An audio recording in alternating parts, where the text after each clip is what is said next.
My name's Daniel, an addict, alcoholic in long-term recovery. By the grace of God and the AA program, I've been sober since January 2nd, 2011.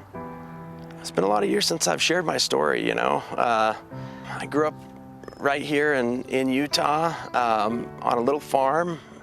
I had, my mom and dad are just incredible Christian folks, and hardworking. When I was 2, my brother was 4. My mom had twins, and so she had 4 kids under 4, and she struggled with, mental illness, and so we were pretty free-range kids, and that's kind of where my story started. A couple years later, I was 4 years old, and it was a summer day in 1988, and I was crossing the street out in front of my house, and boom, a truck took me out, killed me dead, sent me about 100 feet down the road on my head. And so my dad found me, and he checked, and there was no pulse, no breathing. And long story short, he gave me a father's blessing after about 15 minutes, and I came to screaming bloody murder, trying to get off the road. I think that's kind of where it all started for me, because, I think as I've learned and grown through recovery, I've found that brain injuries, traumatic brain injuries are, the addicts, addiction and alcoholism is 1 out of 2 becomes an alcoholic versus 1 out of 10 typical. So I had all the signs, I think my first addiction was adrenaline and fighting. I fought a lot. I would go 0 to 100 in no time flat, and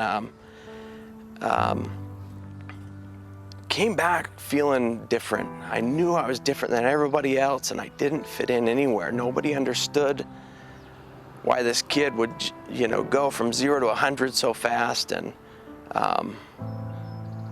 I was constantly the one causing problems. I remember very specifically as a kid, we'd be playing with my dad, and he's such a good dude, and I would get overstimulated, and I would start crying. I didn't know why I was crying, but I would start crying, and then I was the one who ruined the playtime, So fast forward, I would guess probably about 4th or 5th grade, I found my dad's chemicals, his paint thinner, lacquer thinner, and I found that if I huffed on that for long enough, I felt okay about myself. And the problem was it was short-lived, it only lasted as long as I did it, right? And I couldn't do it all day long. So basically, anytime I could find anything, at that point to change the way I felt, I did.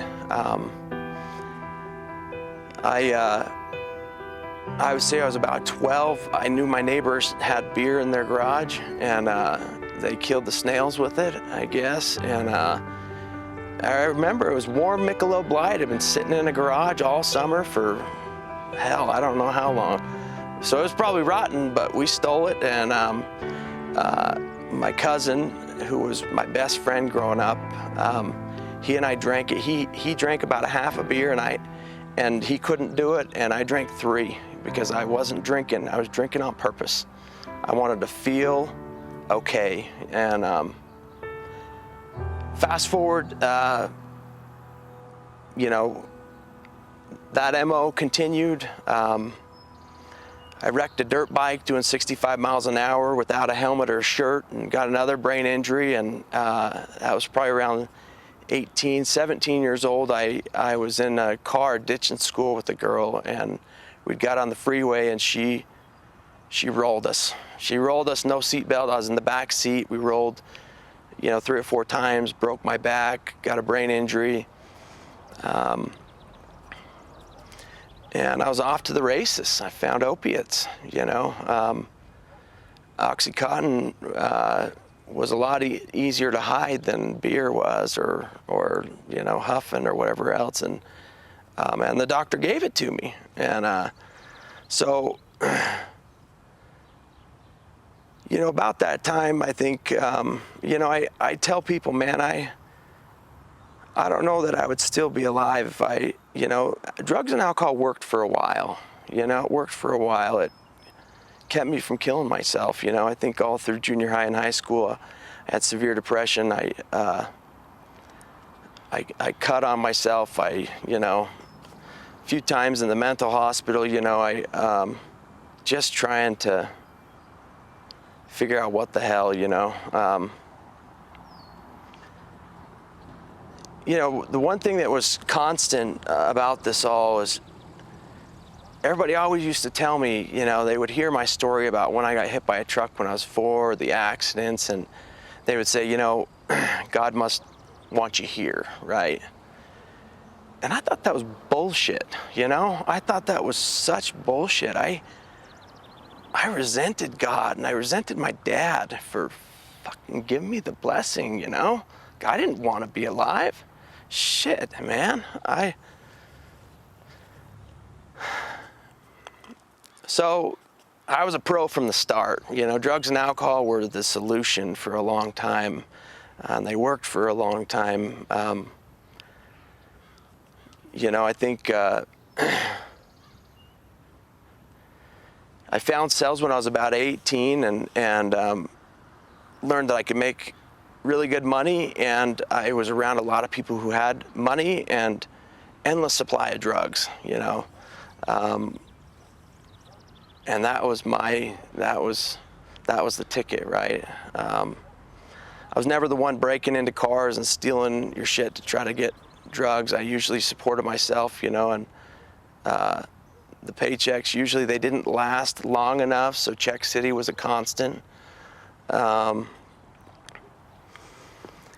Got to the end, you know, fast forward lots and lots of heavy using, any combination, you know, I would drink so much, you know, I'd drink for the blackout, and I found that I'd get in trouble, you know, because I would wake up places. I would wake up, drive home from Park City and wake up in my bed with, you know, 6 inches of snow on the road. And,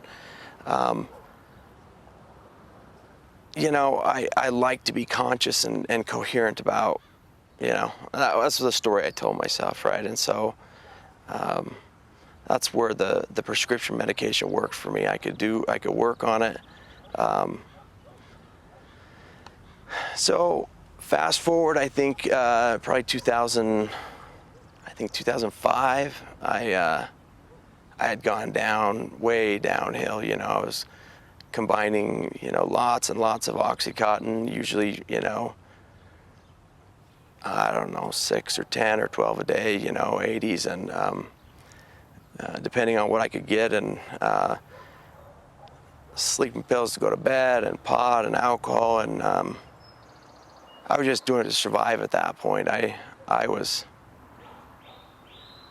had planned on dying young, you know, that was just kind of my plan. My cousin and me, who we drank our first time, it was kind of our thing. We just knew we were gonna die young, you know, and that was okay. Yeah, about that time, he died young.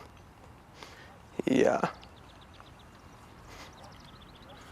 know, he thought he was, all the drinking and using brought out, you know, I don't know if it brought it out, you know, chicken before the egg or whatever, but he was paranoid schizophrenic, and started hearing voices and hearing people dying in his head, and he used to always talk to me, and I was like, you know, I was drowning, and then he would call, and you know, I was drowning in my own addiction, and he would call and say, man, it's time for me to die, and I couldn't do anything, you know. And so he ended up drinking a bottle of wine and hanging himself, and you know, that he was my brother, man. He was my little brother, and I was supposed to protect him, you know. And so that was mine, and I carried that for a long time. And so the end of the days was I bought this little house, and you know, it was my place to go die, you know. I bought this house, and my parents had tried whatever they could to try to get me help, and anyways, you know, I had started to distance myself because I knew the end was near, you know, and I didn't want to live for myself. Anyhow, you know, I had a dream one night. I was going to kill myself the next day, and I hadn't quite figured out what I was going to do with my dogs, if I was going to, you know, wasn't sure about that, but I had this dream, and basically God told me that if I died, my sisters would be left to the wolves, you know, and it was just enough of a reminder that I needed to do something different. And so I called my dad, and that began kind of the journey, you know. Certainly it wasn't my first or my sobriety date, you know, but started me down that path. I was still completely full of shit, you know, and the big book says, you know, constitutionally incapable of being honest, and that was me, you know. I thought I was pretty hot shit still, you know, and I went to a sister fellowship, and I kicked around for a while, and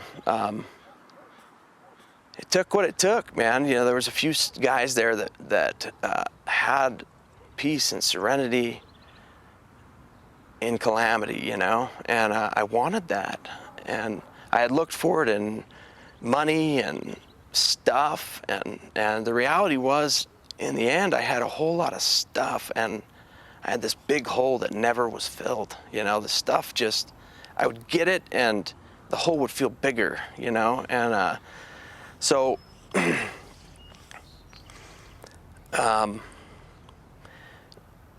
2009 Christmas, I was back on the dope, you know, back on Oxycontin, and I got walking pneumonia real bad. I went home, went to bed, and slept for like 24 hours, and my dad just had this intuition that he needed to come find me.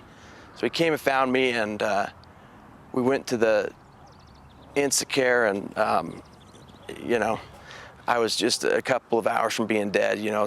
My oxygen sats were in the low 50s, and so I was in the ICU, and for a week and a half, and sick as can be, man. Got my brother to sneak my dope in to the ICU, you know, thinking that was a good idea, that they wouldn't know. And